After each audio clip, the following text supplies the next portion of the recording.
This is lesson 5.5, percents. In this video, you will learn to write percents as fractions with denominators of 100 and write fractions as percents. Cent means 100, so the word percent means per 100. The symbol for percent is this one right here, which most of you are already familiar with. Century is 100 years because the root word for century is cent.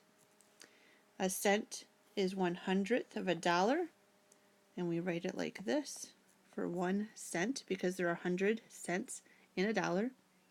In Mexico, a centavo is 1/100th of a peso. Again, the root word for centavo is cent because there are 100 centavos in a peso. In this section, we're basically going to be doing two different things. The first one is writing percents as fractions. In words, a percent is a whole to part ratio where the whole is 100. So you can write a percent as a fraction with a denominator over 100. Showing that in numbers, 60% equals 60 out of 100. So writing that as a fraction, you would just put the 60 on top, that was the original percent, and put 100 on the bottom because it means 60 parts per 100, which is the whole. In algebra, we take whatever the percent is, which is n. We don't know it in algebra. Put the n on top and the 100 on the bottom. So we can take whatever the percentage is and just put it on top of the fraction. Let's try some out. Example 1a. Write 35% as a fraction in simplest form. Well, we just learned that 35% is 35 parts of 100, which is 35 over 100. But it says write it in simplest form. We always write our fractions in simplest form. So you have to find a factor that goes into both 35 and 100. This is where GCF can come in really handy as well, because if you can find the GCF, then you only have to simplify one time. If I look at 35 and 100, I only know of one factor other than 1 that goes into both of these, and that's 5. So I'm going to divide the top and the bottom by 5. And that's going to equal 7/20. That's my answer. For B, write 100% as a fraction in simplest form. Again, I'm just taking this, putting it in the numerator, putting 100 as my denominator, that will never change, and then simplify. 100 over 100, anytime you have the same thing as a numerator and a denominator, that equals 1 whole, so it equals 1. In part C, write 174 as a mixed number in simplest form. We know it's going to be a mixed number because this percentage is bigger than 100. I'm going to start off the same way though. I'm going to write 174 over 100, and then I'm going to simplify. Now you can make this a proper fraction or mixed number before you simplify, or you can do it after. I like to do it before. So if I look at this, I can see they're both even numbers, and if they're both even numbers, then I can divide by 2.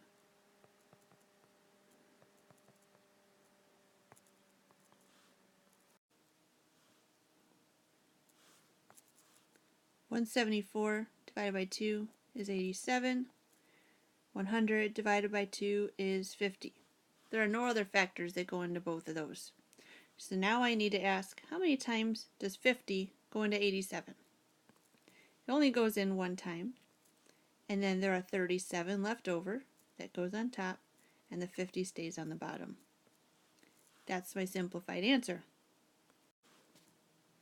The other job you're going to have to do in this section is to write fractions as percents. So we're going to go the other way. So you're going to be given a fraction first, and you're going to want to, so we start here, like 1/4, and your goal is to make 1/4 a fraction over 100, so it's an equivalent fraction. And then once you do that, you can simply look at the numerator and place that with a percent sign. So in words, write an equivalent fraction with a denominator of 100, then write the numerator with a percent symbol. And then here it is with numbers. Let's try it out. Example 2. Write 3/50ths as a percent. So I'm starting with 3/50ths. I need this to be a fraction over 100. So what needs to happen to 50 to make it 100? It's getting bigger. I know I need to multiply. And I have to multiply it by 2. We know if we do something to the bottom of a fraction, we have to do it to the top. 3 times 2 is 6. Now, I know that anything in the numerator over 100 is going to actually just be my percent. That's my answer. A lot of kids end up stopping right here. They think this is their answer, and they do nothing more. But it's asking for the percent, so you have to take it to this step right here. Example 3. A drought affects 9 out of 12 Midwestern states. What percent of the Midwestern states are affected by the drought? So here's the fraction they're giving me to start out with. I don't know any factor that I can multiply 12 by to get 100, which is what I need to do. But by looking at this fraction, I can see that it's not simplified. So I'm going to see if I simplify it, if I get something that's easier to work with, so that I can get that denominator to be something that I can multiply a factor by to get 100. So looking at 9 and 12, I can see that they're both divisible by 3.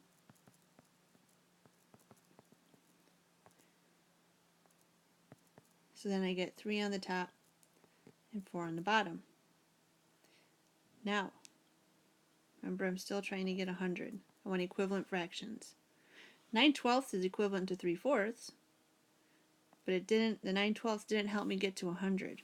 3/4 will though. I know of something I can multiply 4 by to get 100. It's 25, because there are 4 quarters in a dollar. So if I do it to the bottom, I'm going to do it to the top. 3 times 25 is 75. Remember, they're asking me what percent of the Midwestern states are affected by the drought. It's this number here, but I have to actually write it and with a percent sign. That's my answer right there.